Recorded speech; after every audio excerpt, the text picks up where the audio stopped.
오늘 이제 그 11장 전반부는 믿음이 무엇인가에 대한 어떤 이야기들이었다면, 이제 후반부는 믿음으로 살아간 사람들의 이야기가 나오고 있습니다. 그래서, 믿음은 바라는 것들의 확신, 실상, 실제요. 라고 했던 그 실제, 믿음을 실제로 보여준 사람들의 삶, 또 믿음을 증명한 사람들의 삶, 보이지 않는, 아직 오지 않은 그 하나님의 나라를 삶으로 증명해낸 그런 믿음의 사람들의 이야기가 오늘 우리가 살펴볼 본문에 나오는 사람들의 이야기라고 할 수 있습니다. 그래서 저는 이제 이 본문을 보면서 이런 생각이 들었습니다. 한번 시험해 볼까요? 넘어가나요? 네.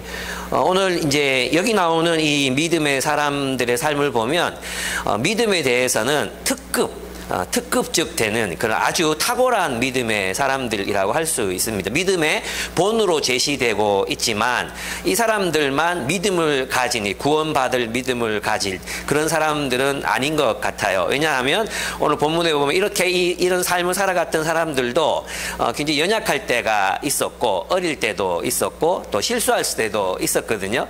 그런데 그들의 삶에서 나타난 믿음의 한 증거들을 보여주면서 이제 믿음은 이렇게 사는 거야 라고 이제 이야기하고 있습니다. 그래서 저는 이것을 좀 현대적인 용어로 좀 풀어가지고 여러분들과 함께 얘기를 나눠보려고 합니다. 그래서 네, 그러니까요. 제가 늘 이걸 꺼놓고 이렇게 할 때가 많아요. 네. 네, 좋습니다. 예. 첫째로, 믿음의 사람은 하나님의 비전에 헌신한다고 제가 이제 적어 봤습니다. 이게 아브라함의 믿음으로 이삭을 바쳤잖아요. 바치는데, 아브라함은 하나님이 이삭을 통해 하나님의 백성이 될 자녀들을 주시겠다고 약속하셨어요. 이삭을 통해서, 그러니까 이스마엘도 있었잖아요.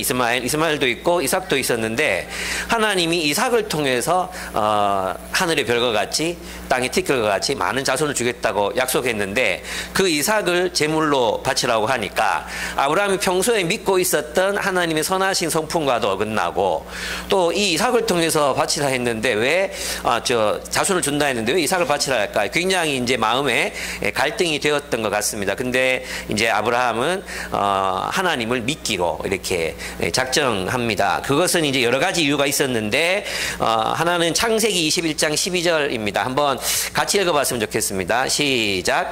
하나님이 그에게 말씀하셨다. 그 아들과 그 어머니인 여종의 일로 너무 걱정하지 말아라. 이삭에게서 태어나는 사람이 너의 씨가 될 것이니 사라가 너에게 말한 대로 다 들어 주어라. 아멘. 여기 보면 하나님이 누구를 통해서 이삭에게서 태어나는 사람이 너의 씨가 될 것이다 약속하셨잖아요.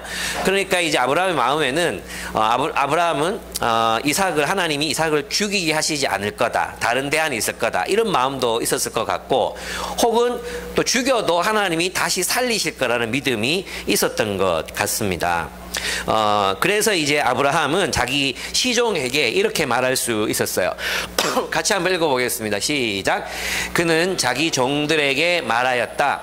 내가 이 아이와 저리로 가서 예배를 드리고 너희에게로 함께 돌아올 터이니 그동안 너희는 나귀와 함께 여기에서 기다리고 있거라. 여기 보면 함께라는 말이 있죠. 함께. 그러니까 올라가면서 나는 이삭과 같이 내려올 거야, 이런 확실한 어떤 믿음을 가지고 올라갔던 것을 볼 수 있습니다. 왜냐하면 하나님이 이삭을 통해서 자녀들을 주신다고 약속하셨기 때문에 어찌되든 하나님은 이삭과 함께 내려올 거라는 믿음이 있었던 거죠. 그런데 이 아브라함의 이 믿음은 이삭을 바칠 수 있을 만큼 하나님을 신뢰했던 것을 볼 수 있습니다. 그러나 이 아브라함의 이러한 믿음은 하루아침에 강렬한 어떤 의지적 결단, 이것으로 생겨난 것은 아니었습니다. 아브라함은 자신과 아내를 바로와 아비멜렉에서 구해내신 하나님을 경험하였습니다. 조카 룻과의 관계에서도 룻이 먼저 좋은 땅을 차지하게 하고 자신은 버려진 땅을 차지했지만 하나님께서는 아브라함의 삶을 축복하셨던 것을 경험했습니다. 룻의 가족이 이제 납치되어 갔을 때에도 적은 수의 인원으로 10부족을 무너뜨리고 연합군인 그 나라들을 쳐서 구출해 오는 그런 대승을 거두게도 하셨습니다. 이 모든 것들을 경험했습니다. 결정적으로 그는 아이를 가질 수 없는 몸, 아이를 가질 수 없는 아내였음에도 불구하고 아이를 갖게 하시는, 불가능을 가능케 하시는 하나님의 능력을 보았던 것입니다. 그래서 아브라함이 이런 거 여기 보면 믿음의 영웅들이라고 되어 있지만 사실은 있잖아요. 하나님께서 아브라함의 믿음을 키워 가신 과정이 있었던 거죠. 그렇죠? 그래서 작은 믿음의 순종들을 통해서 아브라함은 계속해서 더 큰 요구를 받게 되는데 이때쯤 돼서는 하나님이 판단하셨어요. 시험하셨다고 하시지만 실제로는 지금쯤 아브라함은 이삭을 바치라 해도 바치겠다 이런 확신이 있어서 그랬지, 만약에 아브라함이 하나님 처음 따라가는데 아들 낳자마자 바쳐라 이러면 아마 못 바쳤을 것 같거든요. 그런데 하나님께서는 그래서 있잖아요, 서두르지 않으십니다. 하나님은 서두르지 않으시고 그 안에 믿음을 계속해서 자라게 하셨습니다. 자신의 경험을 통해 아브라함에 계속해서 경험하게 하셔서 그 믿음의 여정 가운데 그의 확신이 들었을 때, 하나님이 아브라함을 믿을 수 있었을 때, 하나님이 아브라함을 믿을 수 있었을 때 하나님은 아브라함에게 믿음을 요구하셨던 것을 알 수 있습니다. 그렇습니다. 그래서 믿음이란 결국은 한 방향으로의 오랜 순종이다. 한 방향으로 오래 순종하다 보면 하나님의 뜻을 쫓고 그리스도의 계명을 따라 살다 보면 커지는 것, 자라는 것이 믿음이라고 할 수 있습니다. 그래서 우리는 안 믿어지는 것을 억지로 막 강력한 의지적 결단으로 믿는다고 해서 믿어지는 것이 아니라 우리가 좀 불신이 되지만, 안 믿어지지만 하나님의 말씀, 그 행동이 믿음을 가져온다 했잖아요. 그 순종의 행동, 하나님의 뜻에 순종해보는 작은 행동들이 축적되면 하나님을 신뢰해도 되겠구나, 이렇게 우리 믿음이 성장하는 것을 알 수 있습니다. 근데 이런 믿음을 가졌다고 해도 실제로 이제 이삭을 데리고 제단에 묻고 칼을 들 수 있는 아버지는 사실 없어요. 그래서 이제 제가 그 작가의 이름을 잊어버렸는데 어떤 작가가 이 장면이 너무나도 유명한 장면이기 때문에 많은 사람이 그림으로 그렸거든요. 근데 그 작가가 젊을 때 그렸던 그림에는 아브라함이 이삭을 이제 잡으려고 하는 장면이 나와요. 아브라함이 주도적으로 이삭을 바치려는 장면이 나오거든요. 근데 노후에 그린 그림이 있어요. 노후에 그린 그림은 어떻게 되어 있냐 하면 이삭이 아브라함의 손을 끌어요. 이삭이. 그러니까 차마 아버지는 이걸 어떻게 실행하지 못하고 있는데 이삭이 하나님이 하라고 하셨습니다. 끄는 그런 그림으로 바뀌어요. 어쩌면 저는 그게 더 그 상황을 설명하는 그런 그림이 아닌가 이런 생각이 드는. 어쨌든 아브라함은 믿음이 있어서 이제 그렇게 하게 됩니다. 그런데 선하신 하나님은 그를 위해 수양 한 마리를 준비하셔서 이삭을 대신하게 하십니다. 아마 이것은 그 이후에 우리 모두에게 너라면 네 아들 바칠 수 있냐, 나는 너희들을 위해서 내 아들 바쳤다, 하나님의 아버지의 마음을 우리로 하여금 상상해 보게 하는 그런 그림으로, 그런 어떤 사건으로 우리의 가슴 속에 남는 것 같습니다. 그렇습니다. 아브라함은 하나님이 약속하신 것을 바꾸지 않으시는 신실한 하나님이심을 믿었습니다. 아브라함은 하나님이 이삭을 통해 자녀들을 주신다고 약속하셨기 때문에 그 말씀을 굳게 믿었습니다. 그리고 약속을 지키기 위해서는 죽은 자도 다시 살리실 수 있는 전능하신 하나님으로 믿었던 것입니다. 죽은 것 같았던 자신들의 육체에서 아들이 태어났다면 죽은 아들을 다시 살리시지 못하겠느냐 하는 것이 아브라함의 믿음이었던 것이죠. 그러면 여러분, 아브라함이 이렇게까지 한 이유가 무엇일까요? 왜 자신의 아들을 바치라고 하는 신의 명령에, 자신의 아들까지 바치라고 하는 신의 명령에 그는 복종했을까요? 궁금하지 않으십니까? 뭐 이딴 신 난 안 믿어 하고 갈 수도 있잖아요. 이딴 신 안 믿어 하고 그냥 당신하고 나는 당신 하나님으로 섬기지 않겠습니다. 그리고 떠나면 되잖아요. 그죠? 뭐 그러면 하나님이 또 벌 주시나? 어쨌든 그 하나님을, 자신의 하나님으로 섬기지 않을 자유도 분명히 아브라함에게 있었음에도 불구하고 왜 그는 하나님을 따라 하나님의 백성이 되겠노라고 그렇게 결단하고 이삭까지 바치는 결행을 하게 되었을까요? 저는 그렇습니다. 이제 이 사건이 이 사건이 창세기 22장에 나오잖아요. 근데 창세기 18장 18절 18장에 보면은 하나님이 아브라함을 부르신 목적이 명시돼요. 그죠? 그게 뭐냐면 내가 너로 강대한 나라가 되게 하고 너의 자손을 하늘의 별같이 땅의 티까지 많아지게 하겠다. 강대한 나라, 그리고 여호와의 도를 지켜 의와 공의, 정의와 공의를 행하는 나라가 되게 하겠다. 여기 이거죠. 이 비전. 하나님이 나를 통해 하나님의 나라를 세우시겠다고 하신 그 약속. 그 약속에 헌신했기 때문에, 하나님의 그 비전에 동의했기 때문에 그는 이것을 포기할 수 없었던 것 같아요. 그러니까 하나님을 자신의 하나님으로 섬길 수 있는 동기가 결국은 하나님이 세우실 그 하나님의 나라에 있었다는 것입니다. 바로 그 이유 때문에 나는 당신의 백성이 되겠습니다. 그리고 나의 자녀들도 당신의 백성으로 살게 하겠습니다라는 결단을 할 수 있었던 것 같습니다. 그래서 믿음이란 그런 것 같아요. 우리가 믿음을 가진다는 건 바로 하나님의 비전에 헌신하는 것이라고 할 수 있습니다. 아들까지 바칠 수 있는 헌신. 그래서 어디서 나오는 것입니까? 그죠? 수많은 우리 이제 한국으로 이제 선교하러 오셨던 구한말의 그런 분들은 배를 타고 오면서 아내도 죽고 자녀들을 그 배에서 자녀들이 죽는 것들을 경험했습니다. 몇 달씩 걸려서 와야 됐으니까. 그리고 와서도 풍토병에 걸려가지고, 우리 이제 제일교회 옆에 동산병원 그 이제 언덕에 가면 그분들의 무덤이 있지 않습니까? 그죠? 선교사님들의 무덤. 어쩌면 그 헌신, 가족들의 안전, 가족들의 평화, 가족들의 어떤 평안까지 버려가면서 그분들이 헌신할 수 있었던 이유, 이 머나먼 한국 땅, 정말 옛날로 치면 식인종이 사는지 뭐 어떤 사람이 사는지 정말 미지의 땅이었던 한국으로 와서 그들의 삶을 드릴 수 있었던 이유는 무엇입니까? 바로 그 하나님 나라에 대한, 하나님께서 장차 가지고 오실 그 나라, 천국에 대한 소망, 하나님 나라에 대한 소망 때문에 그들은 그런 삶을 살아갈 수 있었던 거죠. 저는 그것이 믿음이라고 생각합니다. 그래서 믿음은 1차적으로 하나님의 비전에 대한 헌신, 하나님의 비전에 대한 동의, 하나님이 세우시는 하나님의 정의와 공의의 나라에 대한 동의와 헌신이 바로 믿음으로 표현되는 것이라고 저는 말하고 싶습니다. 그래서 그 하나님 나라의 의와 그 비전에 동의하지 않고 자신의 야망만을 꿈꾸고 자신의 어떤 쾌락만을 위해 살면서 내가 믿음을 가졌다라고 말하는 것은 성경이 말하는, 특별히 히브리서가 말하는 이런 믿음하고는 거리가 먼 그런 믿음이라고 할 수 있습니다. 여러분은 이 비전에 동의하셨습니까? 예, 그래서 우리가 함께 예배 드리고 있잖아요. 그래서 여러분 기쁨의 교회를 선택하신 거잖아요. 맞죠? 네. 아멘. 그래서 저는 여러분이 좋습니다. 오늘 찬양을 함께 하는데도 얼마나 마음이 감동이 되는지, 이제 우리 안에 있던 슬픔이나 이런 것들을 주님이 치료하셨고 하나님께서 또 우리를 새 힘을 주시는구나, 이런 느낌이 너무 강하게 들었습니다. 너무 감사합니다. 그렇습니다. 우리가 이 비전을 가졌다면, 또 아브라함이 바라보았던 그 비전이 우리에게 실현되고 있는 것이 맞다면, 우리는 어떻게 이 비전을 우리의 믿음으로 표현할 수 있을까요?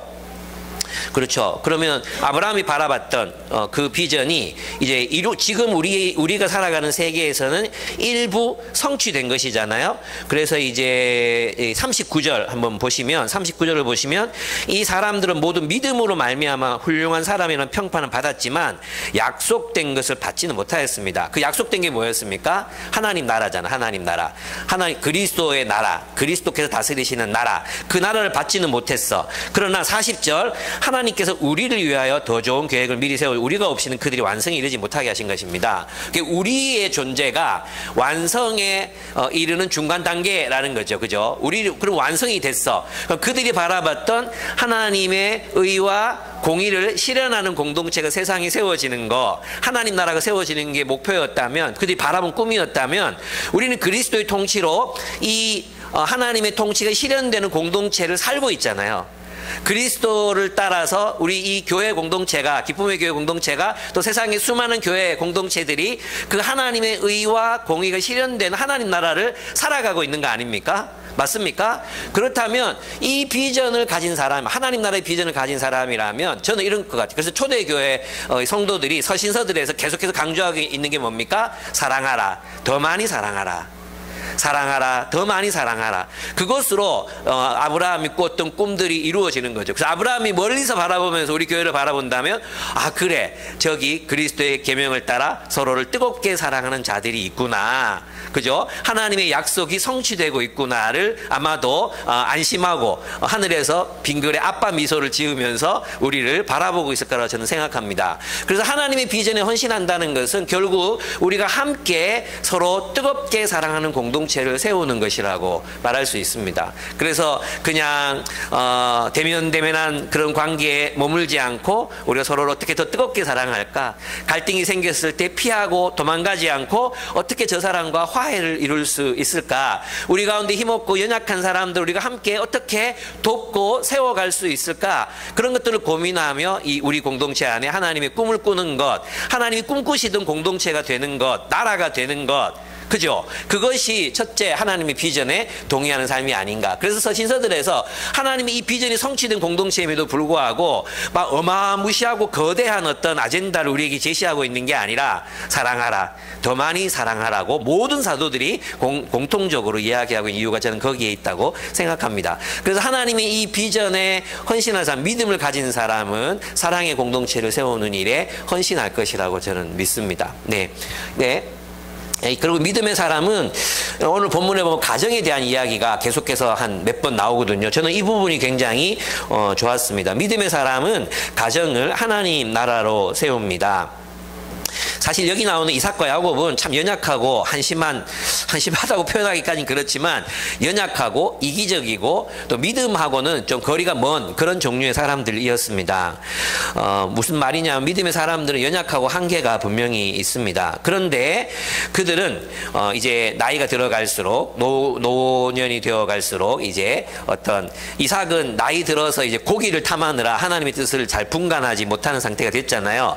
그럼에도 불구하고 그의 마음에 그의 자녀들을 향한 어떤 마음이 있었어요. 그의 자녀들을 향한. 그게 놀라워요. 그게 놀랍고 또 야곱도 있잖아요. 야곱은 진짜 성숙해 갔어요. 야곱은 정말 이기적이고 자기밖에 모르는 사람이었는데 나이 들어갈수록 성숙해요.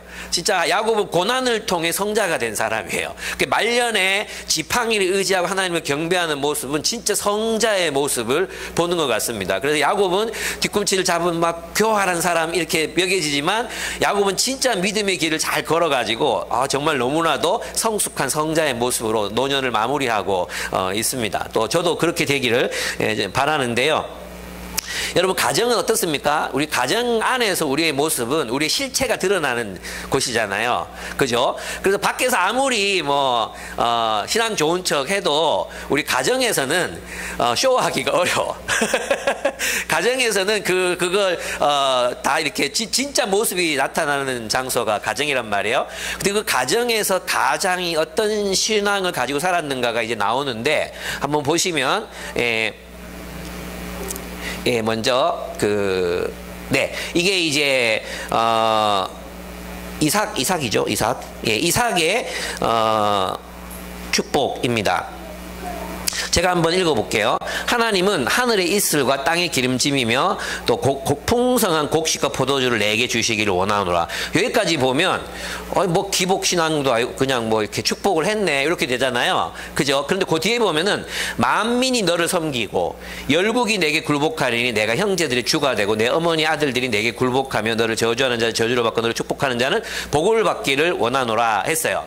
이 이제 축복은 하나님이 아브라함에게 주신 축복의 연장입니다. 그러니까 아브라함은 열국의 아비가 될 것이라고 하나님께서 약속해 주셨잖아요. 그리고 모든 나라들은 바로 하나님 나라, 하나님의 통치에 굴복하게 될 것이라고 약속하셨단 말이에요. 그 약속의 연장선으로 이 말씀을 봐야 합니다. 왜냐하면 그냥 보통의 축복들은 그냥 잘 살고 잘 먹고 잘 살아라. 그리고 너의 곡간이 넘치기를 바란다. 너희 자녀들은 공부 잘하고 또 이집트에 한 자리 하고 그렇게 출세하는 요런 데 끝나거든요. 근데 그의 꿈과 비전이 어디까지 이릅니까? 그가 세우는 아브라함이 그의 자손을 통해 하나님이 아브라함을 통해 그의 자손들을 통해서 세우신 하나님의 나라는 열국의 주가 되는 열국을 통치하는 하나님의 통치로 다스리는 그런 나라가 될 거라는 말씀을 하셨잖아요. 그 비전을 바로 이삭이 야곱에게 주었다고 이렇게 할 수 있습니다. 그래서 있잖아요.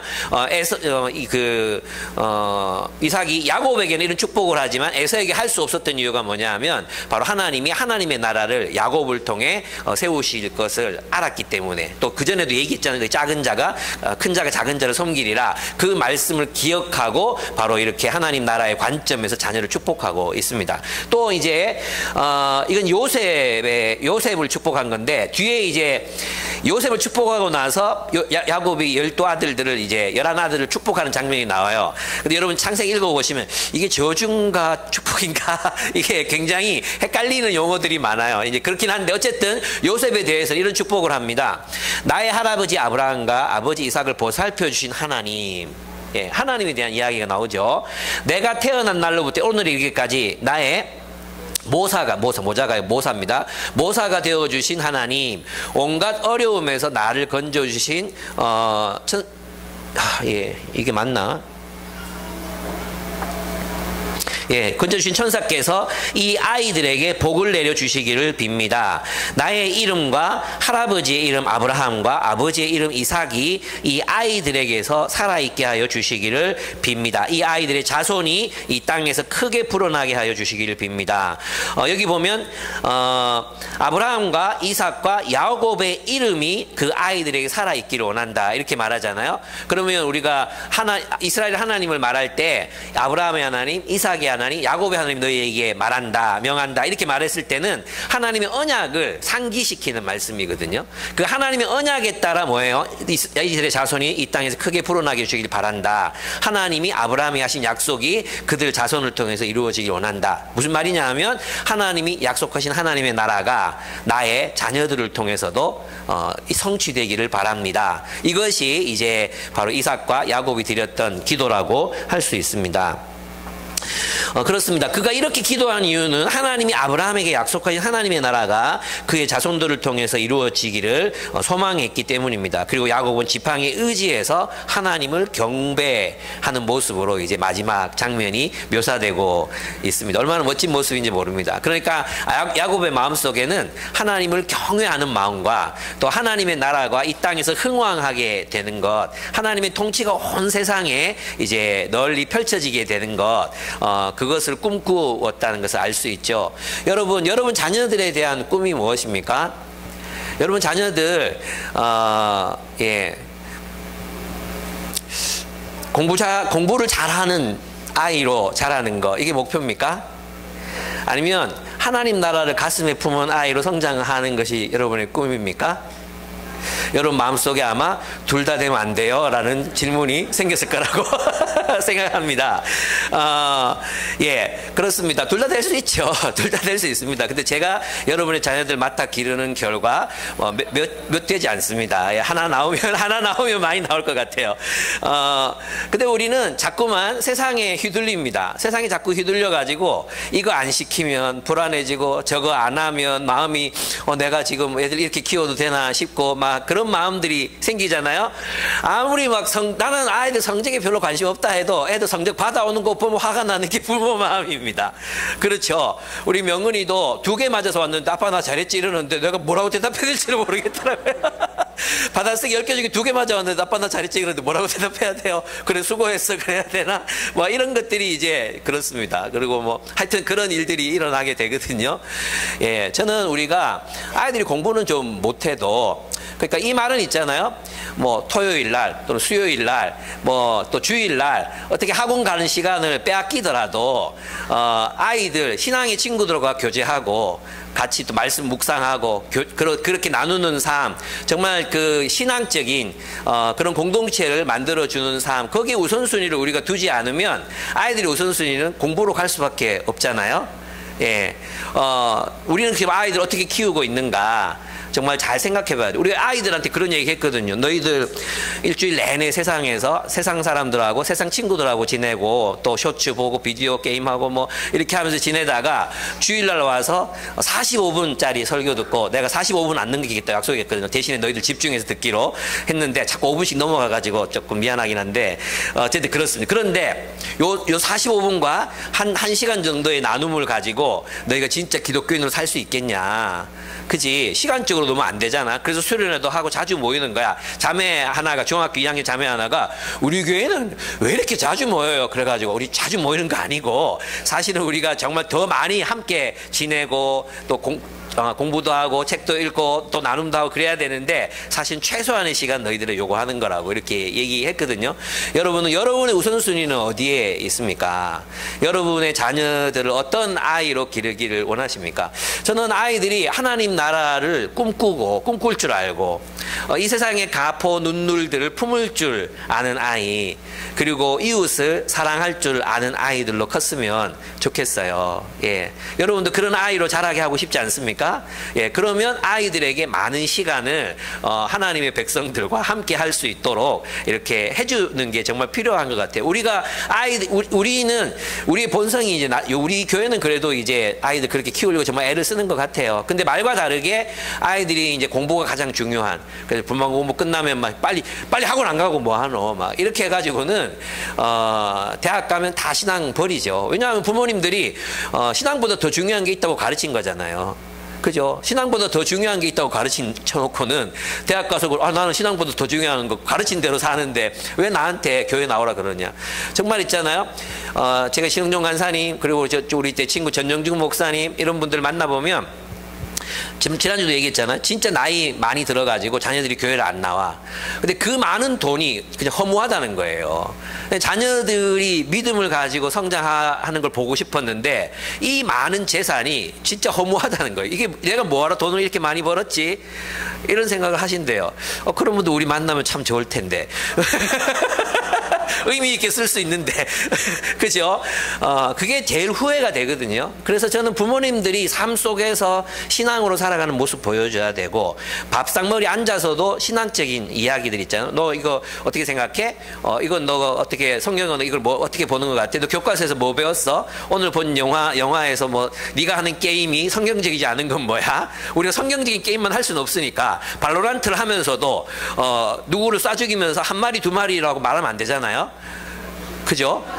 한 분, 두 분 이렇게 말할 수는 있어도 한 명, 두 명까지는 괜찮은데 한 마리, 두 마리 그거는 성경적이지 않잖아. 그리고 네가 하루 종일 3시간, 4시간 하는 거 아니잖아. 이 정도 얘기는 할 수 있어야 되잖아요. 그리고 아이들이 학교에서 배우는 많은 이제 것들이 있단 말이에요. 뭐 진화론도 배우고 그래서 그 진화론을 어떻게 또 하나님의 관점에서 설명할 수 있을지 이런 것들 우리 설명해주고 대화하고 때마다 아이들이 질문들이 생기거든요. 그럴 때 아이들과 대화하는 것들이 정말 필요하다고 생각합니다. 그래서 여러분이 진짜 가정에서 신앙생활, 가정이 교회가 되지 않으면 아이들이 바르게 자라기가 참 어렵습니다. 그래서 이제 저는 결국 믿음이 뭐냐? 진또배기 믿음은 그 가정에서 드러나는 거다. 가정의 자녀 교육을 통해서 결국 드러나는 거다 이렇게 생각해요. 그래서 저는 참 우스운 말이 하나 있었는데 왜 그런 게 있잖아요. 그 다이소 하면 다세권, 역세권, 뭐 또 슬리퍼 슬세권 이런 거 얘기하잖아요. 근데 이제 우리 교회에서 조세권이라는 말이 돈대요. 조세권이 뭔데? 그러니까 조이비전 스쿨 걸어서 다닐 수 있는 좋은 말이라고 생각합니다. 근데 같이 있으면 아무래도 그래도 이제 많은 얘기들 할 수 있고 또 성경이나 이런 거 한 번 더 접할 수 있고 또 이제 성경적인 문화 가운데서 자랄 수 있으니까 그건 참 좋다는 생각이 들었어요. 네. 그렇습니다. 세 번째, 믿음의 사람은 하나님의 백성들과 함께 합니다. 네. 그렇습니다. 믿음의 사람들은 하나님의 백성들과 자신을 동일시합니다. 요셉은 이집트의 2인자였습니다. 그는 그곳에서 부귀와 영화를 누렸습니다. 진짜 고고하게도 발견되는 게 야곱의 인장, 야곱의 도장이라는 게 발견되거든요. 근데 그게 왕족 인장이에요. 왕족 인장. 그러니까 이제 요셉의 시대에 얼마 이제 지나지 않은 그런 시간 동안에는 셈족, 즉 이스라엘 민족이 그 안에서 굉장히 세력을 가진 그런 부유하고 풍요로움을 누리는 집단이었다고 할 수 있습니다. 요셉 덕분이죠. 그런데 요셉은 여러분이 만약에 있잖아요. 미국에 갔어요. 미국에 갔는데 최고 부자가 누굴까? 하여튼 미국의 최고 부자가 됐어. 미국 시민이야. 그럼 여러분이 어느 나라 사람으로 살고 싶어요? 그죠? 지금 이스라엘은 생기지도 않았잖아요. 이스라엘은 생기지도 않았거든요. 그냥 부족으로 이제 그 이집트 땅 목초지 그곳에서 이제 집단으로 지금 살고 있는데 그 요셉은 이집트 2인자야. 나 같으면 이집트 시민, 이집트 국민 되는 게 더 낫지 않습니까? 굳이 내가 저 야곱의 후손들하고 이집트 사람들 상종하지 않는 그런 사람들하고 내가 나를 동일시 해가지고 살아갈 이유가 무엇입니까? 요셉의 시대에는 이집트 역사가 있잖아요. 셈족이 한번 지배하고 힉소스가 한번 지배하고 이렇게 해가지고 막 이렇게 갈리거든요. 근데 이때는 셈족이 지배하는 때였기 때문에 그 완전히 기세등등할 수 있는 그죠? 그런 시대였단 말이에요. 그럼 나 같으면 내가 굳이 이집트 사람으로 살다가 이집트 사람을 죽으면 되잖아요. 근데 요셉의 마음속에는 그게 아니었어요. 어떤 꿈이 있었냐 하면 바로 그도 조상들의 믿음을 가지고 있었습니다. 이게 제가 한번 읽어보겠습니다. 요셉이 자기 친족들에게 말하였다. 나는 곧 죽는다. 그러나 하나님께서 반드시 태양신 라가 아니라 하나님께서 반드시 너희를 돌보시고 너희를 이 땅에서 인도하여 내셔서 아브라함과 이삭과 야곱에게 맹세하신, 그러니까 아브라함, 이삭, 야곱의 이름을 기억해달라는 거, 언약의 하나님을 기억하라는 거거든요. 맹세하신 땅에 이르게 하실 것이다. 요셉은 이스라엘 자손에게 맹세를 시키면서 일렀다. 같이 한번 읽어보겠습니다. 시작. 하나님께서 반드시 너희를 돌보실 날이 온다. 그때 너희는 나의 뼈를 이곳에서 옮겨서 그리로 가지고 가야 한다. 예. 뭡니까? 요셉은 이집트 땅을 살았지만 이집트에서 모든 부귀와 건설을 누렸지만 그는 이집트 사람과 자신을 동일시하지 않았습니다. 하나님의 백성과 자신을 동일시했던 것입니다. 그래서 반드시 나는 뼈라도 하나님이 약속하신 땅에 묻히고 싶다. 내 뼈를 가지고 가라. 이렇게 얘기하고 있는 것입니다. 예, 이것이 바로 요셉의 마음속 깊은 곳에 있었던 진심, 진또배기 마음이었다고 할 수 있습니다. 모세는요, 출애굽할 때 야곱의 유고를 들고 갑니다. 그리고 세겜 땅에다가 이제 안치하죠. 360년 걸렸습니다. 360년 동안 이제 이 뼈가 이스라엘 자손들에게 이렇게 전수되고 내려왔던 것입니다. 놀랍지 않습니까? 이것은 있잖아요. 이 이스라엘 이 사람들이, 야곱의 후손들이 무엇에 헌신되어 있었다는 걸 말해줍니까? 하나님의 약속. 하나님이 우리를 구출하셔서 저 가나안 땅에 하나님의 나라를 세우실 것이다. 그 비전에 사로잡혀서 그 길을 걸어갔던 것을 볼 수 있습니다. 그렇죠. 그래서 요셉은 이집트의 백성, 이집트에서 인정받는 권력자로 살았지만 그 나라의 백성이 아니라 하나님의 백성이라는 정체성을 가지고 살기를 바랬음을 알 수 있습니다. 저는 이제 지미 카터 대통령을 생각하면 그런 느낌이 많이 들어요. 지미 카터는 대통령직에 있으면서도 매주일, 정말 바쁜 날 아니고는 매주일 자신이 섬기던 침례교회에 가가지고, 이 지미 카터는 침례교인입니다. 침례교회에 가가지고 주일학교 교사를 했습니다. 예, 매주일. 그래서 지미 카터의 마음속에는 아메리카 국민이다, 이것보다도 그 침례교회 성도다, 나는 하나님의 백성이다 하는 마음이 더 컸었어요. 그래서 둘 중에 하나를 선택하라고 하면 자기는 주일학교 섬기는 거 선택하겠다고 얘기했던 그런 놀라운 사람이었거든요. 그렇습니다. 그는 이제 재임해 있을 때도 그랬어요. 미국의 힘을 과시하지 않았습니다.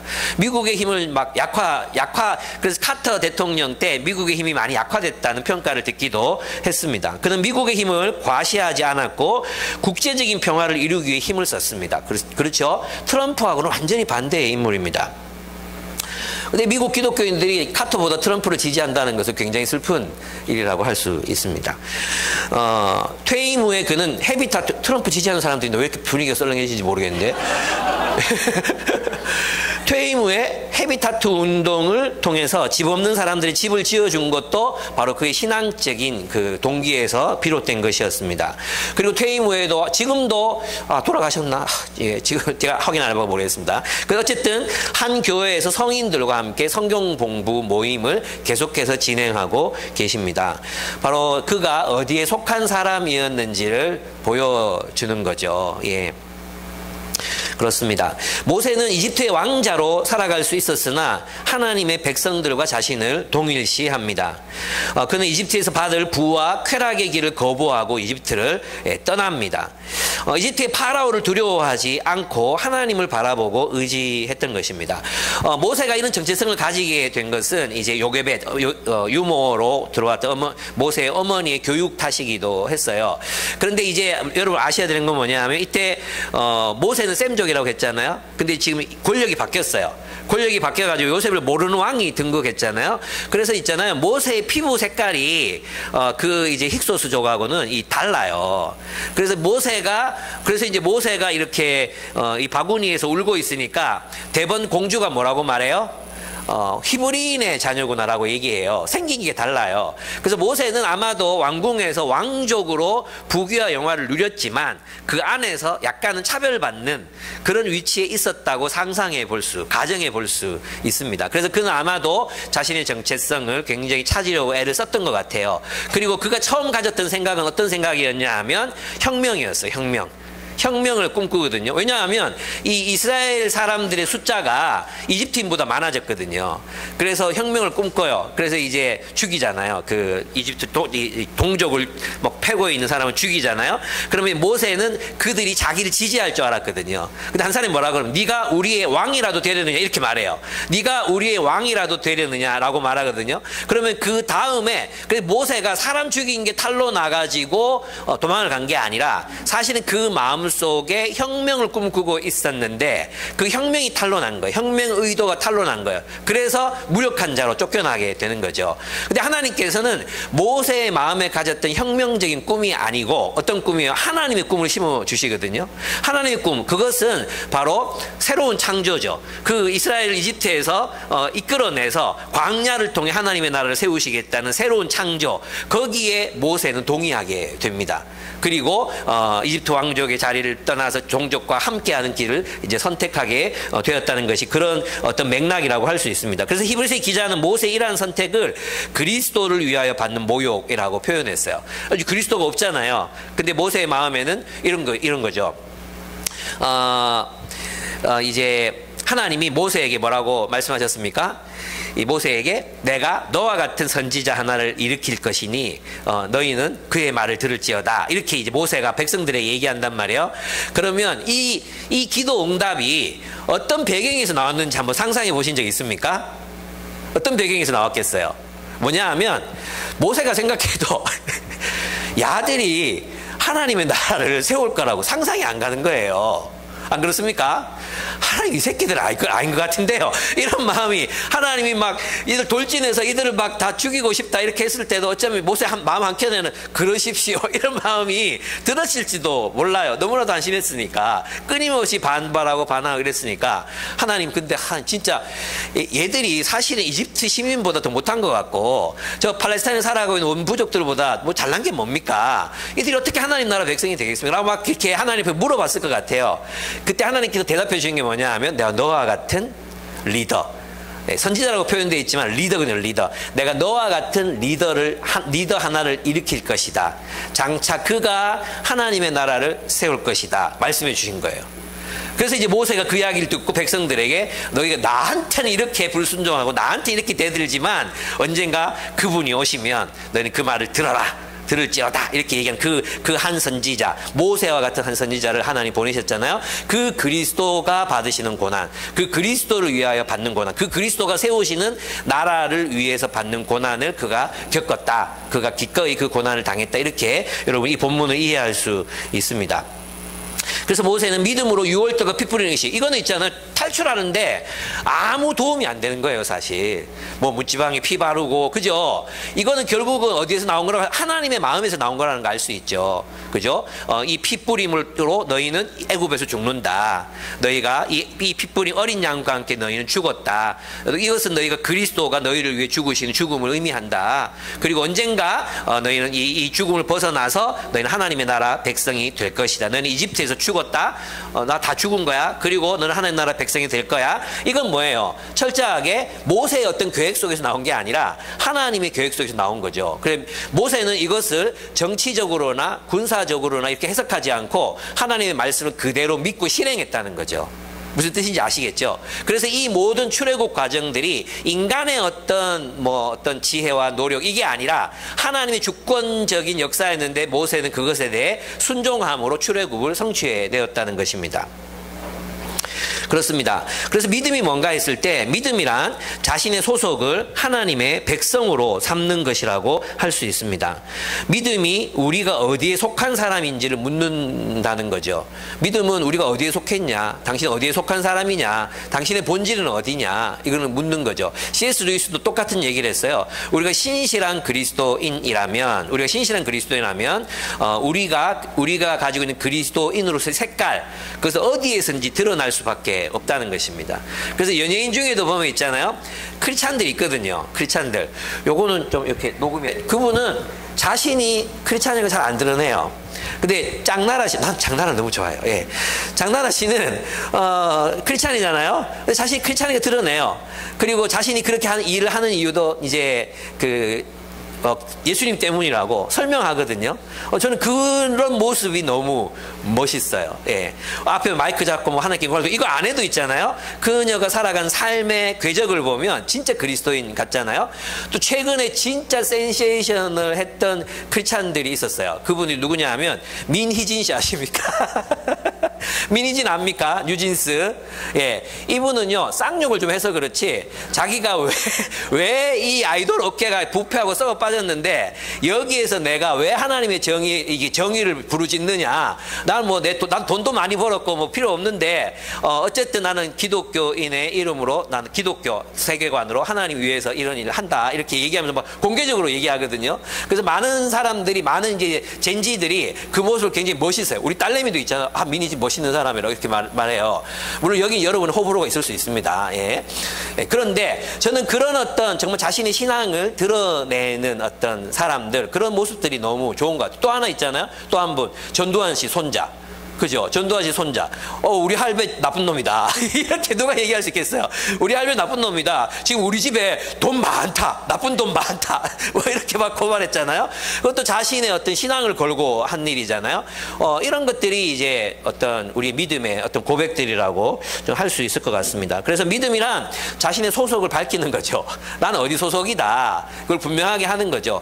저는 세상에서 만나는 사람들을 보면 자신이 기독교인임을 숨기거나 부끄러워하거나 감추고는 모습들을 많이 봤거든요. 저는 그 바르지 않은 자세라고 생각합니다. 그래서 우리가 어디 가든지 모든 교회가 그런 건 아니고 우리 교회는 안 그래요. 우리 교회는 달라요. 이렇게 막 설명할 수 있는 그런 자랑스러운 우리들의 모습이 되면 좋겠다. 일부 또 큰 교회가 그렇지, 실제로 교회 가보시면 교회만큼 재정 투명한 데 없고 또 진짜 좋은 사람 많다. 뭐 이렇게 안 믿어지면 한번 와봐라. 그렇게 우리가 얘기할 수도 있어야 될 것 같습니다. 네 번째, 믿음의 사람들은요, 믿음으로 하나님의 나라를 위한 싸움을 싸웠습니다. 그래서 믿음으로 홍해를 건넙니다. 그러나 애굽 사람들은 홍해에서 수장됐습니다. 근데 한번 생각해 보십시오. 믿음으로 홍해를 건넜습니까? 하나님이 갈라놓은 홍해를 건넜습니까? 하나님이 갈라놓은 거 건넌 거예요. 그래서 하나님 우리에게 믿음의 어떤 결단을 요구할 때는요, 하나님 정말 자비로운 분이에요. 제가 교회를 개척한다고 할 때 이게 막 맨땅에 헤딩이잖아. 맨땅에 헤딩하는 거잖아요. 근데 하나님 보여주시더라고요. 누가 너랑 같이 할 거고 한 1년쯤 지나면 자립하게 될 거야. 이게 보이더라고요. 예. 그랬거든요. 그래서 별로 어려움 없이 하게 됐어요. 그리고 하나님이 네 마누라 있잖아. 이렇게 살 길을 보여주시더라고요. 그래가지고 이렇게 헌신할 수 있었거든요. 모든 게 그런 것 같아요. 정말 하나님께서 우리에게 어떤 헌신, 믿음의 헌신을 요구하실 때 진짜 막 아무것도 안 보이는 데서 하는 게 아니라 홍해도 갈라놓고 건너가게 하셨습니다. 여리고성도 마찬가지였어요. 그 전에 많은 싸움들이 있었잖아요. 그리고 여리고성 이미 여리고 사람들이 쫄고 있는 게 느껴졌잖아요. 아무것도 못하고 있어. 밖에서 이렇게 7바퀴 돌고 있는데도 아무것도 못하고 있어요. 막 다 얼어붙어가지고. 그리고 소리 지르라 하니까 소리 질렀잖아요. 자신들이 한 게 아무것도 없어. 하나님 무너지게 하셨거든요. 그렇습니다. 라합도 마찬가지였습니다. 라합의 믿음, 이 믿음도 라합이 가만히 관찰해 보니까 어떻게 저 광야에서 한 민족이 일어나서 계속해서 강대국들을 막 무너뜨리면서 여리고까지 왔단 말이에요. 그녀는 제사장이었잖아요. 그러니까 성전에서 섬기는 신전 창기였거든요. 그렇기 때문에 그 영적인 세계를 보는 눈이 있었단 말이에요. 영적인 세계를 보는 눈. 그래서 저들이 섬기는 하나님이 진짜 하나님이구나. 하나님이 여리고에서도 승리하시겠구나. 바로 그것을 믿었다는 것입니다. 그래서 그들이 믿음을 가질 때는 하나님이 믿음을 가질 만한 근거들을 미리 보여주셨어요. 그리고 그 믿음을 갖고 결행하게 하셨던 것입니다. 예, 그렇습니다. 믿음으로 승리한 사람들이 있습니다. 33절부터 한번 읽어보면 안 나오네요. 예, 33절부터 읽어보면 그들은 믿음으로 나라들을 정복하고 정복했습니다. 이들은 기드온, 입다, 바락, 삼손 같은 사사들을 말합니다. 사사들. 사사기에 나오는 지도자들을 말합니다. 그 다음에 정의를 실천하고 이들은 다윗, 사무엘 같은 사람들, 또 엘리야 같은 사람들을 말합니다. 약속된 것을 받은 이는 바로 다윗이었습니다. 너 왕 된다 했잖아요. 근데 왕이 되었죠. 사자의 입을 막는 거 다니엘이죠. 다니엘. 그리고 삼손도 사자의 입을 막았고 그렇습니다.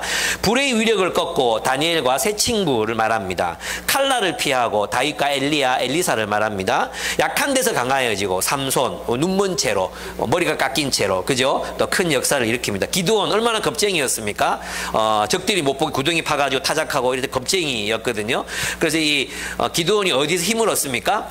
적진에 들어갔는데 적진에 있는 두 병사가 서로 대화하는 거 보고 힘을 얻거든요. 그 대화가 뭔지 아십니까?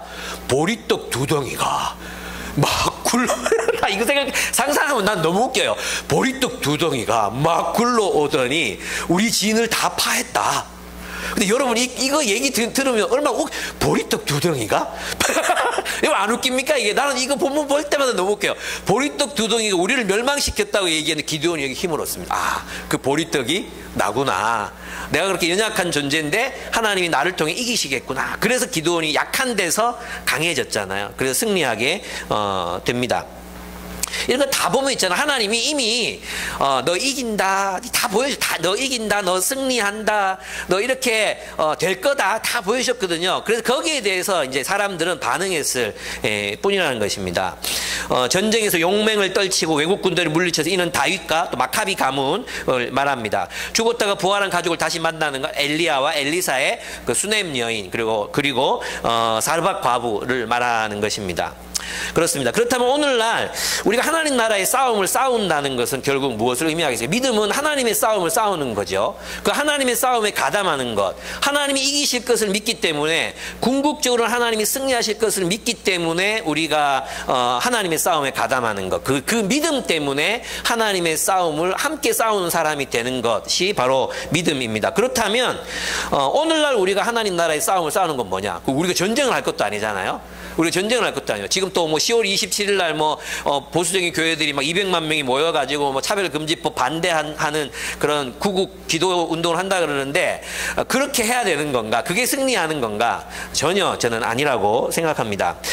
로잔 운동 정신 중에 하나가 뭐냐면, 지금 우리 하나님 나라가 도래했고 또 완성되어 가는 중이잖아요. 그 로잔 운동 정신 중에 하나가 뭐냐 하면, 모든 사람이 모든 곳으로라는 모토가 있습니다. 모든 사람이 모든 곳으로. 그래서 이제는 하나님의 하나님의 승리는 우리 모든 사람들이 모든 곳에서 하나님의 싸움을 싸울 때 일어날 수 있는 승리라고 할 수 있습니다. 그래서 있잖아요. 하나님의 선교는 무엇이냐 하면, 우리가 보냄받은 그곳에서 하나님의 통치에 순종함으로 하나님 나라의 현존을 실제를 드러내 보이는 행위라고 할 수 있습니다. 즉 예레미야서의 말을 빌리면 하나님의 종으로 사는 거죠.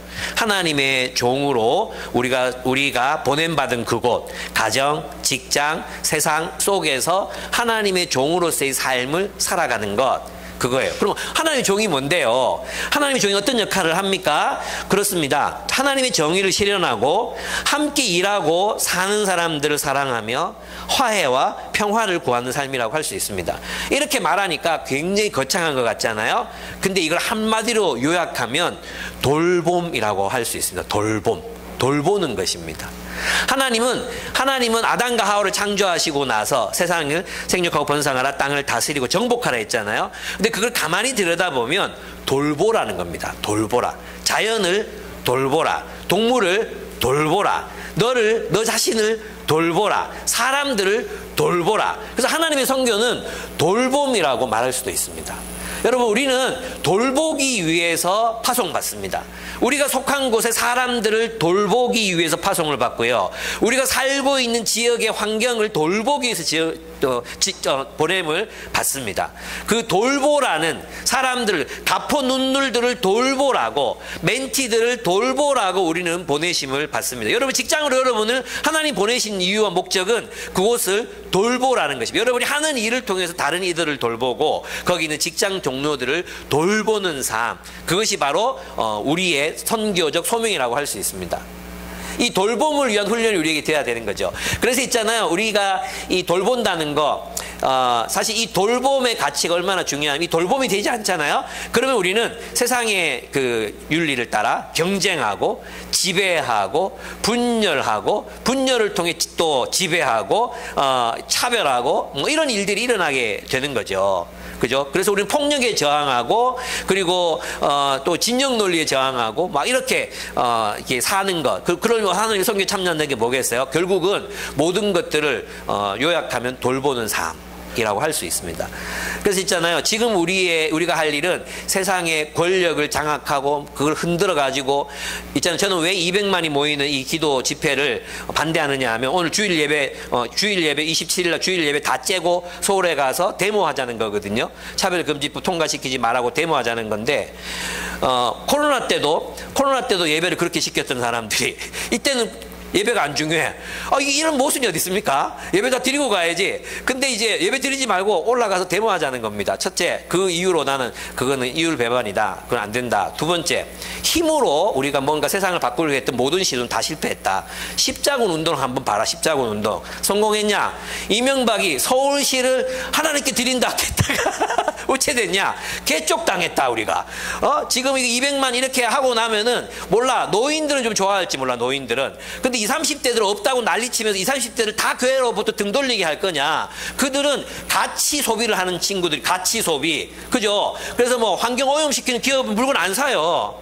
예, 그런 친구들인데, 그런 친구들 앞에서 혐오와 차별을 대놓고 이제 말하면 걔들이 언가히 좋다고, 교회는 완전 반동성애 집단이네, 이래 할 거 아닙니까? 왜 교회가 그런 모습으로 나타나야 됩니까? 교회가 우리는 전쟁 반대한다 이런 걸로 200만 모이면 사람들이 기독교가 저런 걸 사지 않겠습니까?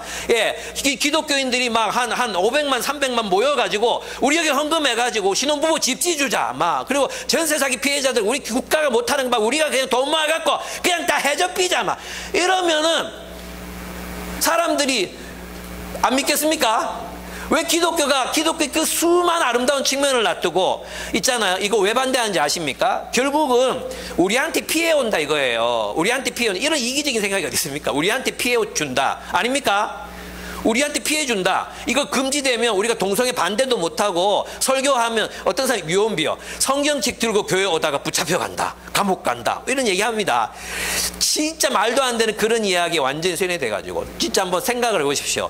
동성애자들이 우리 교인을 뺏어갔습니까? 동성애자들이 들어와가지고 우리 중에 몇 사람이 동성애자가 됐습니까? 막 내가 어떤 분이 나한테 논쟁을 걸어가지고 내가 한번 얘기한 적이 있거든요. 그래서 목사님은 자신이 없으신가 봐요. 동성애자가 한 명 오면 그 교회 사람들 다 동성애 할 건가 보죠? 절대 안 그렇다고. 그럼 왜 걱정하냐고. 걱정할 거 없다고. 근데 뭐 이렇게 동성애 반대한다고 뭐 이렇게 하면 잡혀간다던데 잡혀가시라고. 잡혀가면 되지. 그 벌금 내면 되지. 그게 뭐 그렇게 걱정되냐고. 우리 그렇게 사는 거지. 너무나도 수동적이잖아요. 너무나도 방어적이잖아요. 우리의 이익을 지키기 위해서 다른 사람의 권리를 그렇게 짓밟아도 됩니까? 이렇게 얘기하고 또 이거 알아가지고 또 저 고발당할지도 몰라요. 침례교 무슨 뭐 윤리위원회 이런 데 올라갈지도 모릅니다. 왜 이런 기독교의 모습이 돼버렸을까? 정말 저는 너무나도 답답하고 화가 나고 그리고 그렇습니다. 그래서 이제 마지막인데, 근데 우리는 있잖아요. 우리의 선교가 사실 그동안 동성애자들, 에이즈 환자들 정말 앞장서서 기독교인이 돕고, 여러분 홍석천 그 유명한 얘기 아십니까? 진짜 너무너무 외로워가지고 교회를 갔어요. 진짜 마음이 너무너무 외로워서 교회를 갔는데 자기 옆자리에 아무도 앉지 않고 전부 슬금슬금 피하고 자기를 곁눈질 하더라. 그리고 다시는 교회를 나가지. 이 홍석천 부모님이 목사님인가 장로님인가 그래요. 굉장히 유명한 기독교 집안이에요. 근데 거기에서 자신 더 많은 큰 외로움을 느끼고 갔다는 거죠. 이게 우리 기독교예요. 예, 홍석천 옆에 앉으면 뭐 유혹당합니까? 좀 제발 우리 교회 한번 오시라고. 그러면 여러분도 저 안 되는데 이렇게 생각하지 말고 옆에 앉으세요. 오셨습니까? 잘하셨습니다. 안아도 드리고. 거기 위험합니까? 안 그렇습니다. 예, 우리는 있잖아요. 그런 분들을 돌보지 않았습니다. 우리는 사실 있잖아요. 그들을 돌보지 않은 걸 회개해야지. 뭘 회개합니까 도대체? 누구 보고 회개하라고 합니까? 우리 안에 회개할 게 얼마나 많습니까? 우리 안에 회개할 게 얼마나 많습니까? 아파트 투기한 거 회개해야죠. 그죠? 그리고 총회장 불륜 저질러 놓고 치리도 못하는 거 회개해야죠. 얼마나 수많은 성범죄들이 교회에서 일어났습니까? 그거 회개해야죠. 회개할 게 얼마나 많습니까? 근데 우리 죄는 관가하고 짓지도 않은 사람들한테 우리가 막 이렇게 회개하라고 한다는 것은 정말 말도 안 되는 행태라고 생각합니다. 네, 그렇습니다. 우리 하나님의 선교에 참여한다는 것은 그렇게 공격적인 깃발 들고 나가서 세상을 그냥 바꿔버리자 이렇게 해가지고는 그건 폭력일 수밖에 없습니다. 우리의 섬김은 돌봄으로 나타나야 합니다. 예, 그렇습니다. 세 번째, 다섯 번째 마지막입니다. 믿음의 사람들 결코 세상에 굴복하지 않았습니다. 그렇죠. 그들은 고문, 조롱, 채찍질, 결박, 감옥, 시련, 돌팔매질, 톱질을 당해 죽기도 하고 칼에 죽기도 했습니다. 이런 많은 선지자들 그리고 예언자들, 마카비 시대의 마카비 형제들 그리고 바울과 같은 사도들을 의미합니다. 그들은 궁핍과 고난과 학대를 기꺼이 당했습니다. 그리고 세상에 화려한 옷들, 명품을 걸칠 수 있는 집안에 태어나기도 했지만 그들은 그 모든 옷들을 마다하고 양과 염소 가죽을 입고 다녔습니다. 누구였습니까? 엘리야가 그랬고 침례 요한이 그랬습니다. 이런 사람들은 세상이 감당할 수 없어서 산과 동굴과 땅굴을 헤매며 다녔습니다. 세상이 그들을 받아줄 수가 없었던 것입니다. 그렇습니다. 왜 그렇게 살았습니까? 하나님께서 하나님의 나라를 그들에게 유업으로 주실 것을 믿었기 때문입니다. 아까 말씀드렸지만 구한말 우리나라에 선교사로 오신 분들이 바로 그런 사람들이었습니다. 고국에서의 보장된 미래와 안정된 삶, 주로 오셨던 분들이 교사, 의사, 간호사 이런 사람들이었어요. 귀족의 자녀들이었습니다. 특별히 중국으로 선교를 떠난 케임브리지 세븐, 이 사람들은 영국의 굉장히 유명한 그런 대학을 다녔던 케임브리지 출신의 한 분이 아마 거기서 빠지지 싶은데 어쨌든 굉장히 유력한 집안의 자제들이었습니다. 그들은 타국에 와서 자신들의 젊음과 인생을 바쳤습니다. 아까도 말씀드렸지만 많은 선교사들이 배를 타고 오는 중에 아내가 죽기도 하고 자녀들이 죽기도 했습니다. 와서 또 많은 가족들을 잃어버리기도 했습니다. 그런데 그들은 고국이 아닌 이 땅에 묻히기를 기뻐했습니다. 왜 그랬을까요? 하나님을 믿고 장차 주실 하나님의 나라를 기다렸기 때문입니다. 중세교회가 권력과 돈에 취해갔을 때 믿음의 사람들은 진정한 그리스도인으로 살고 싶어서 참된 신앙인으로 모두가 기독교인이나 모두가 알면 크리스찬이라고 말하는 그 시대에 진짜 기독교인으로 살고 싶어서 사막을 향해 나아갔습니다. 그곳에서 그들을 따라 들어온 사람들과 수도원을 세웠습니다. 그리고 아일랜드의 그리스도인들은 수도원을 세우고 진정한 그리스도인으로 살려고 했습니다. 그래서 있잖아요. 중세 기독교는 아일랜드 그리스도인, 이 켈틱 그리스도인들이 세운 수도원 때문에 중세 교회가 그나마 건강성을 유지하면서 살아가게 된 것입니다. 결국 중세에 타락하여 가는 교회를 새롭게 하는 원천이 되었습니다. 그렇다면 우리들에게는 이 세상에 굴복하지 않는 믿음은 무엇일까요? 그것은 바로 우리가 몸담고 살아가고 있는 세상, 이 자본주의적 원리, 자본주의가 우리를 스며들게 한, 오스티니스가 말했던 무덤 파는 그리스도인이라는 책에서 말했잖아요. 기독교는 자본주의를 발전시키는데 굉장히 중요한 기여를 합니다. 근데 지금은 그 자본주의의 배설물 속에서 기독교가 죽어가고 있다는 겁니다. 마치 왜 형벌 중에 그거 있잖아요. 그냥 화장실 만들어주지 않고 땅 파놓고 화장실을 만들어주지 않는 거예요. 그럼 처음에는 뭐 이것도 벌인가 하다가 점점 그 똥독에 올라가지고 사람이 죽는 형벌이 있거든요.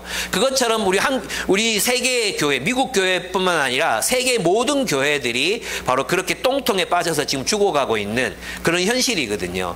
그럼 우리가 해야 될 일이 뭐겠습니까? 바로 복음이 아닌 것들을, 우리 삶에 스며들어 있는 그 복음이 아닌 자본주의의 생활 방식들, 원리들, 그런 것들을 분별해내고 벗어나려는 노력들이 필요합니다.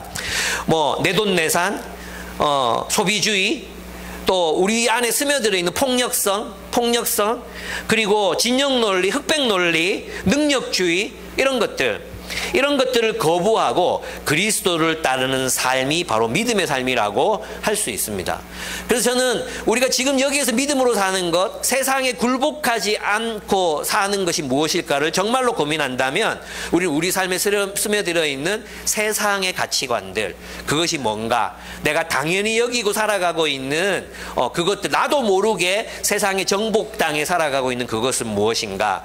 여러분, 중세의 그 수도 공동체들이나 또 초대교회의 사도들은 철저하게 로마 제국의 라이프 스타일, 유대인들의 그 스타일의, 그 라이프 스타일에 자신들이 함몰되지 않기를, 정말 복음으로 살아가기를 그렇게 간절히 소망하면서 자신들의 삶의 순결성을 지켜 나갔습니다.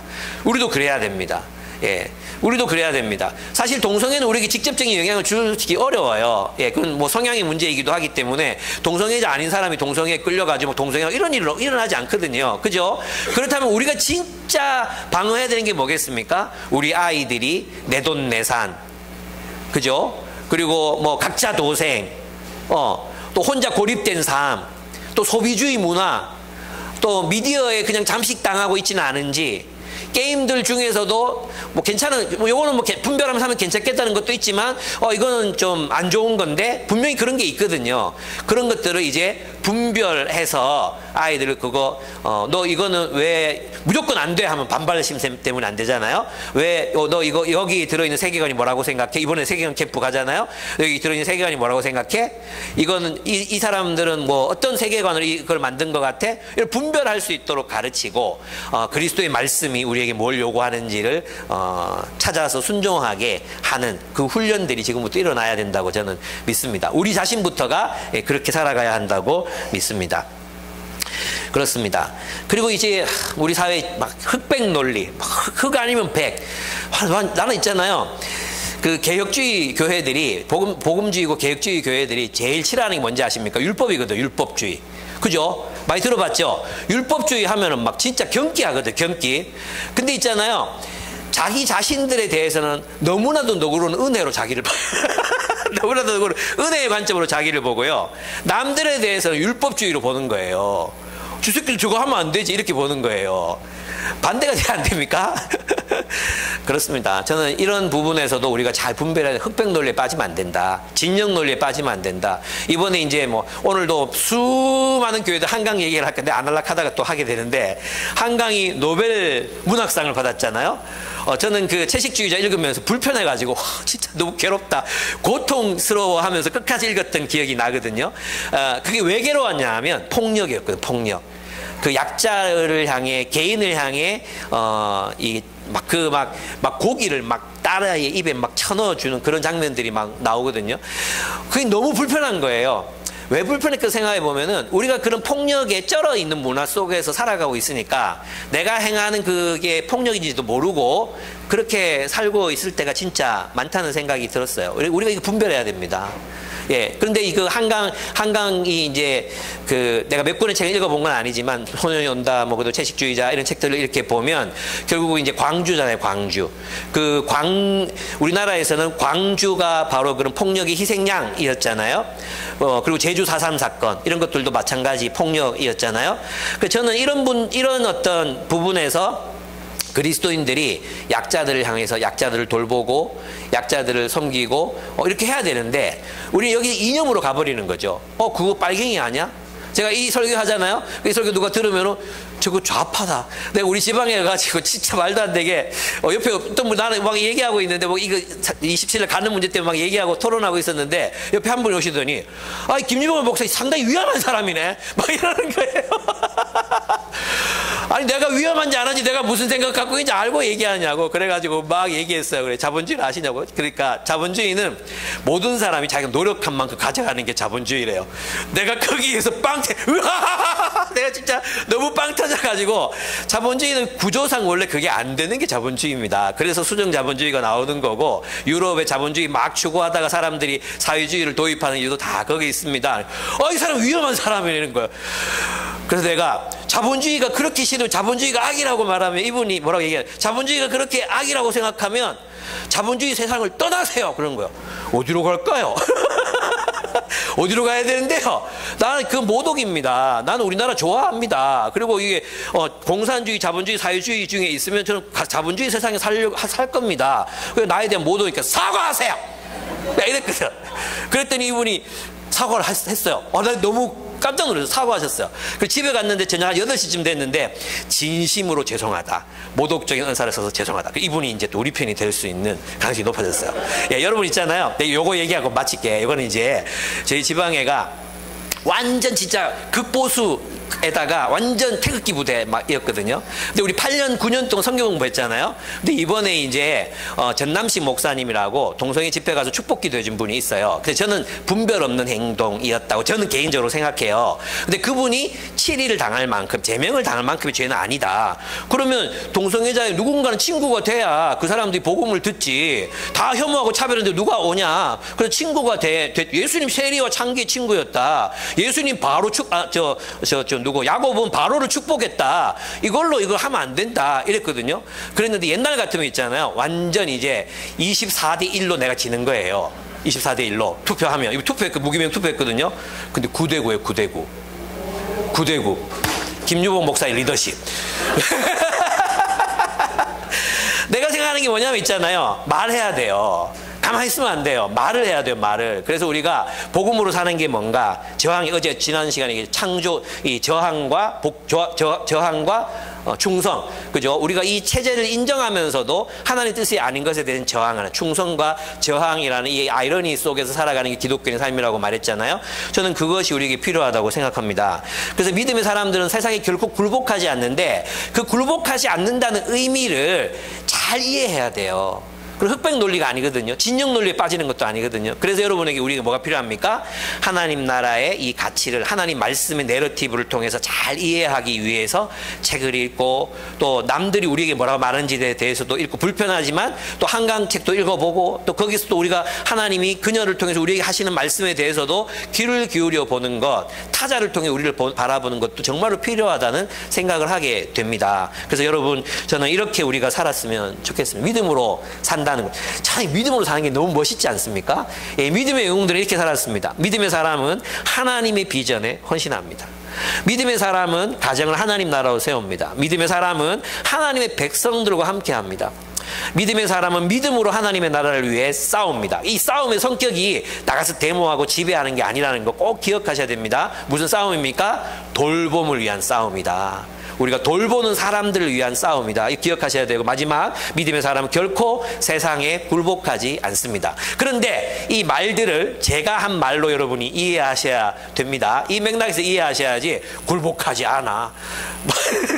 예, 이거 그만해야 될 것 같아요. 너무 길어질 것 같아요. 여기서 마치도록 하겠습니다. 예, 이 말, 믿음으로 사는 것이 무엇인지를 여러분 단순하지 않다. 예, 여러분 이 믿음이 풍성한 의미, 이것보다 더 많을 거예요. 그죠? 근데 이 풍성한 의미를 여러분 마음에 품고 믿음으로 살아가신 여러분 생이 되기를 축복합니다. 예, 우리 다 함께 일어나실까요?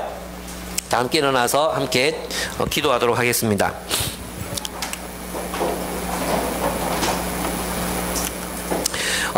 예. 여러분 믿음으로 살고 계십니다. 예, 믿음을 선택하셨습니다. 하나님, 내가 이 믿음을 따라 잘 살아가게 해 주십시오. 또 내게 이 믿음 주셔서 감사합니다. 이 믿음의 삶을 끝까지 살아가는 나의 생이 되게 해 주십시오. 세상에 휘둘리지도 말고 오직 그 당신이 세우실 그 하나님의 나라, 그리스도를 통해 도래한 그 하나님의 나라를 사랑하고 또 그것을 꿈꾸고 우리 기쁨의 교회 공동체를 하나님 나라로 세우고 여러분의 가정을 하나님의 나라로 세우고 온 세상에 하나님의 선교를 실행하고 있는 그곳에서 사람들 돌보고 사는 그래서 하나님의 싸움을 싸우는 그런 삶을 살아가겠노라고 하나님 앞에 결단하며 나아갔으면 좋겠습니다. 함께 기도하시겠습니다.